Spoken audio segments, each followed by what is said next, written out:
Prologue. Quito, la capitale de l'Équateur, s'étend dans une haute vallée volcanique des Andes à une altitude de 2700 mètres.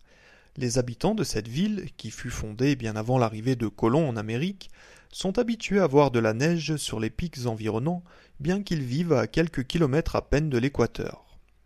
La ville de Shell, un avant-poste frontière et une base militaire créée en pleine jungle amazonienne par la compagnie pétrolière dont elle porte le nom, se trouve à 2400 mètres plus bas que Quito. C'est une ville très animée, habitée surtout par des soldats, des travailleurs pétroliers, des indigènes des tribus de Shuar et de Quichua qui y travaillent comme ouvriers ou prostituées. Pour passer d'une ville à l'autre, on doit voyager sur une route sinueuse et dangereuse. Les gens du lieu disent que ce voyage nous fait voir 4 saisons en une journée. Bien que j'ai effectué ce trajet plusieurs fois, je ne me lasse jamais de ce paysage spectaculaire. D'un côté s'élèvent des falaises abruptes, ponctuées de cascades et de broméliacées éclatantes. De l'autre, la terre s'abaisse brusquement en un abîme au fond duquel le fleuve Pastaza, l'un des affluents de l'Amazone, descend vers la mer en serpentant à travers les Andes. Le Pastaza transporte jusqu'à l'océan Atlantique, à 5000 km de là, l'eau des glaciers du Cotopaxi, qui est l'un des plus hauts volcans actifs du globe et qui était un dieu des Incas. En 2003, j'ai quitté Quito dans une Subaru Outback à destination de Shell pour accomplir une mission très différente de toutes celles que j'avais acceptées jusque-là. J'espérais mettre fin à une guerre que j'ai contribué à déclencher. Comme bien des choses dont les assassins financiers sont responsables, cette guerre est pratiquement ignorée en dehors du pays où elle a lieu.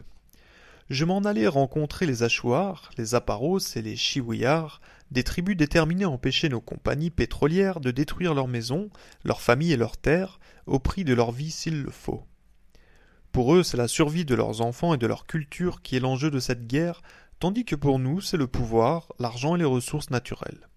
Elle fait partie de la lutte pour la domination mondiale et la réalisation du rêve d'empire global de quelques hommes cupides. C'est ce que les assassins financiers font le mieux, construire un empire global. Ils constituent un groupe d'élite d'hommes et de femmes qui utilisent les organisations financières internationales pour créer les conditions permettant d'assujettir d'autres nations à la corporatocratie formée par nos plus grandes compagnies, notre gouvernement et nos banques. Comme leurs homologues de la mafia, les assassins financiers accordent des faveurs. Lesquelles ? Des prêts pour développer des infrastructures. Ces prêts sont octroyés à la condition suivante. Ce sont des compagnies d'ingénierie et de construction américaines qui doivent réaliser tous ces projets. On peut donc dire qu'en réalité, l'argent ne quitte jamais les États-Unis, mais qu'il est simplement transféré des banques de Washington aux compagnies d'ingénierie de New York, Houston ou San Francisco. Bien que l'argent retourne presque immédiatement aux compagnies membres de la corporatocratie, le créancier, le pays récipiendaire doit tout rembourser, capital et intérêts. Si l'assassin financier a bien travaillé, les prêts sont si élevés que le débiteur faillit à ses engagements au bout de quelques années. Alors, tout comme la mafia, nous réclamons notre dû, sous l'une ou l'autre des formes suivantes. Le contrôle des votes aux Nations Unies, l'installation de bases militaires ou l'accès à de précieuses ressources comme le pétrole ou le canal de Panama. Évidemment, le débiteur nous doit encore l'argent, et voilà donc un autre pays qui s'ajoute à notre empire global. Alors que je faisais route vers Shell en cette belle journée ensoleillée de 2003, je repensais à ma première venue dans cette partie du monde 35 ans auparavant. J'avais lu quelque part que l'Équateur, bien que sa superficie ne soit guère plus grande que celle du Nevada, comptait plus de 35 volcans actifs, plus de 15% de toutes les espèces d'oiseaux du globe, ainsi que des milliers de plantes non encore répertoriées, et qu'il comportait diverses cultures où il y avait presque autant de gens parlant une ancienne langue indigène qu'il y a d'hispanophones. Je trouvais cela fascinant. Toutefois, les mots qui me venaient alors le plus souvent à l'esprit étaient les suivants. Pur, intact, innocent. Beaucoup de choses ont changé en 35 ans. À l'époque de ma première visite en 1968, Texaco venait tout juste de découvrir du pétrole dans la région amazonienne de l'Équateur. Aujourd'hui, le pétrole constitue près de la moitié des exportations du pays. Un pipeline transandin, qui fut construit peu de temps après mon premier séjour, a acheminé depuis lors plus d'un demi-million de barils de pétrole dans la fragile forêt tropicale humide, soit plus de 2 fois la quantité déversée par l'Exxon Valdez. Aujourd'hui, un nouveau pipeline de près de 500 km, construit au coût de 1,3 milliard de dollars par un consortium créé par des assassins financiers, fera bientôt de l'Équateur l'un des 10 principaux fournisseurs de pétrole des États-Unis. De grands secteurs de la forêt ont été détruits. Les haras et les jaguars ont disparu. 3 cultures indigènes équatoriales ont été sérieusement mises en danger et de magnifiques rivières sont devenues des égouts sordides. Pendant cette même période, les indigènes ont commencé à riposter.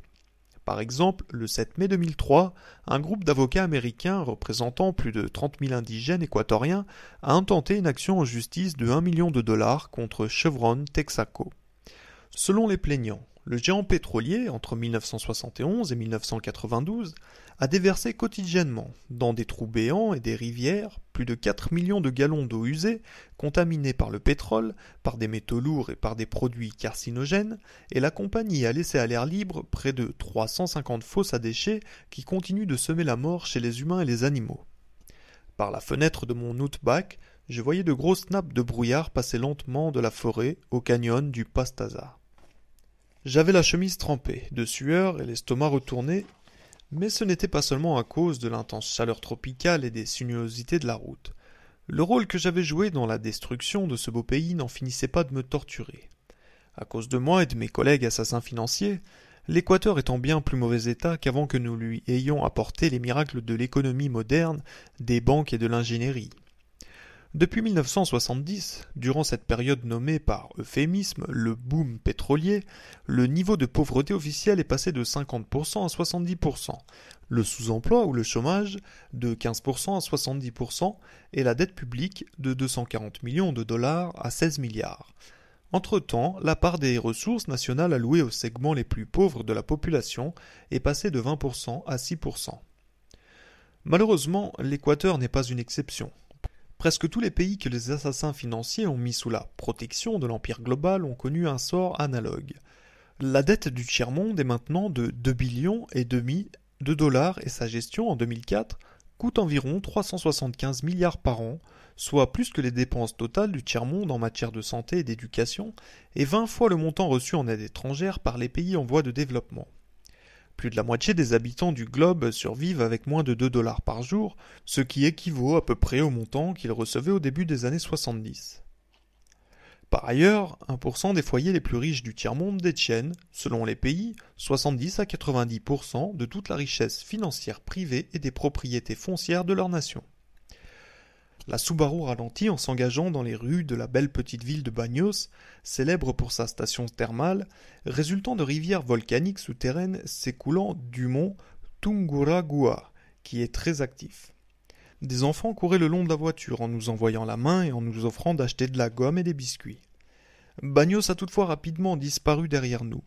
Le paysage spectaculaire a pris fin abruptement lorsque la Subaru a accéléré pour sortir de ce paradis et entrer dans un véritable enfer dantesque.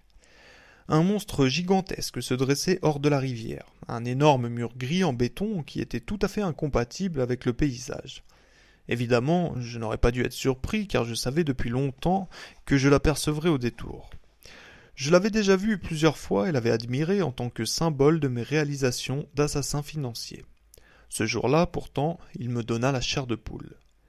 Ce mur hideux et incongru qui obstrue le fleuve Pastaza est un barrage qui en détourne les eaux par d'énormes tunnels creusés dans la montagne et convertit l'énergie en électricité.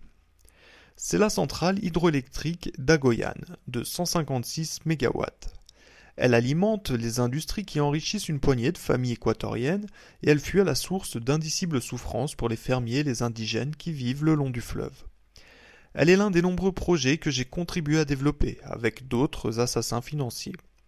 C'est à cause de tels projets que l'Équateur est maintenant un membre de l'Empire global et que les Shuar et les Quichua, ainsi que leurs voisins, menacent de faire la guerre à nos compagnies pétrolières.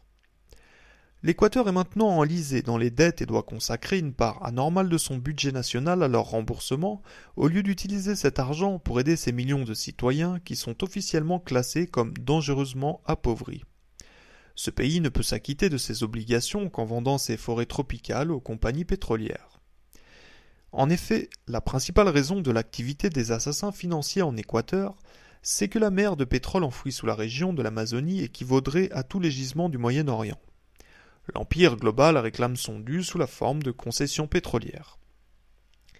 Ces demandes sont devenues particulièrement urgentes après le 11 septembre 2001, alors que Washington craignait un arrêt de l'approvisionnement en provenance du Moyen-Orient. En outre, le Venezuela, qui est notre troisième fournisseur pétrolier, venait d'élire un président populiste, Hugo Chavez, qui a adopté une position ferme à l'égard de l'impérialisme américain. Il a menacé d'interrompre les ventes de pétrole aux États-Unis. Les assassins financiers avaient échoué en Irak et au Venezuela, mais réussi en Équateur. Nous allions donc tenter d'en profiter un maximum. L'Équateur est très représentatif des divers pays que les assassins financiers ont mis au pas sur le plan politico-économique. Pour chaque $100 de pétrole issu des forêts équatoriennes, les compagnies pétrolières reçoivent $75. Des $25 qui restent, les 3/4 doivent servir à rembourser la dette étrangère. Le reste couvre surtout les dépenses militaires ou autres, ce qui ne laisse qu'environ $2,50 pour la santé, l'éducation et les programmes d'aide aux pauvres. Ainsi, pour chaque $100 de pétrole tiré de l'Amazonie, moins de $3 vont aux gens qui en ont le plus besoin et dont la vie a été chambardée par les barrages, le forage et les pipelines et qui meurent par manque de nourriture saine et d'eau potable. Tous ces gens, c'est-à-dire des millions en Équateur et des milliards sur tout le globe, sont des terroristes en puissance. Non parce qu'ils croient au communisme ou à l'anarchie ou qu'ils sont foncièrement méchants, mais simplement parce qu'ils sont désespérés. En regardant ce barrage, je me demandais, tout comme je l'ai fait souvent en plusieurs endroits du monde, quand ces gens passeraient à l'action comme les Américains l'ont fait contre l'Angleterre dans les années 1770 ou les Latino-Américains contre l'Espagne au début des années 1800. La subtilité des moyens utilisés pour créer cet empire moderne ferait rougir de honte les centurions romains, les conquistadors espagnols et les puissances coloniales européennes des XVIIIe et XIXe siècles. Les assassins financiers sont rusés. Ils ont su tirer des leçons de l'histoire. Aujourd'hui, on ne porte plus l'épée. On ne porte ni armure ni costume distinctif. Dans des pays comme l'Équateur, le Nigeria ou l'Indonésie, les saboteurs sont vêtus comme des enseignants ou des boutiquiers.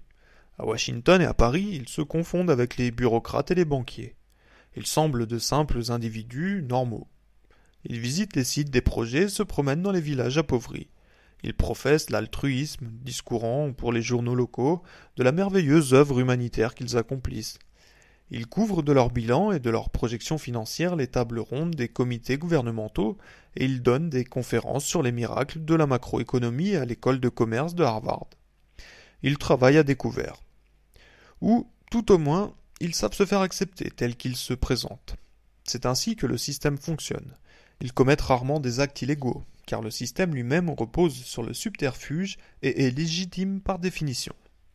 Cependant, et c'est là un sévère avertissement, s'ils échouent, une espèce plus sinistre encore entre en scène, ce que l'on appelle les chacals, qui sont les héritiers directs des empires de jadis. Ils sont toujours présents, tapis dans l'ombre. Quand ils en sortent, des chefs d'État sont renversés ou meurent dans des accidents violents. Et si, par hasard, les chacals échouent, comme en Afghanistan ou en Irak, les vieux modèles ressurgissent. Quand les chacals échouent, de jeunes Américains sont envoyés au combat pour tuer et pour mourir. En dépassant le gros monstre de béton s'élevant de la rivière, j'étais très conscient d'avoir les vêtements trempés de sueur et les tripes contractées. Je me dirigeais vers la jungle afin d'y rencontrer des indigènes déterminés à se battre à mort pour arrêter cet empire que j'ai contribué à créer et j'étais en proie à la culpabilité. Je me demandais comment le gentil petit campagnard du New Hampshire que j'avais été autrefois avait pu finir par exercer un si sale métier.